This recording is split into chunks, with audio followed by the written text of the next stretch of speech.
তুমি মন খুলে হাসতে পারবে না কখনো, কারণ তুমি মেয়ে। চাইলে চিৎকার করে কাঁদতেও পারবে না, কারণ তুমি মেয়ে। তুমি উঁচু গলায় কথা বলতে পারবে না, কারণ তুমি মেয়ে।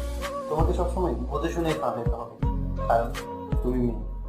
তুমি হুট করে কাউকে বন্ধু বানাতে পারবে না, কারণ তুমি মেয়ে। তুমি অসুস্থ হলে ঠিক সময় মতো ডাক্তার দেখাতে পারবে না, কারণ তুমি মেয়ে। বাড়িতে তোমাকে সবার পরে খেতে হবে, কারণ তুমি মেয়ে। এত কিছুর পরেও সব মেনে নিয়ে তোমাকে বাঁচতে হবে, কারণ তুমি যে মেয়ে। আমরা সবকিছুতেই বোঝাতে চাই তারা মেয়ে, তাদের ইচ্ছেটা প্রাধান্য পায় না এই সমাজে। তাদের মত প্রকাশের কোনো অধিকার দেয় না সমাজ। তাদের বন্দি থাকতে হয় চার দেয়ালের মাঝে। এই চার দেয়ালের মাঝেই তাদের জীবন কাটিয়ে দিতে হয়।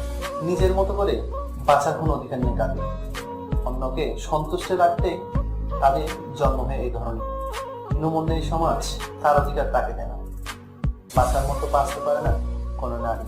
সবাই তো বলে নারীদের রেসপেক্ট করতে শিখে।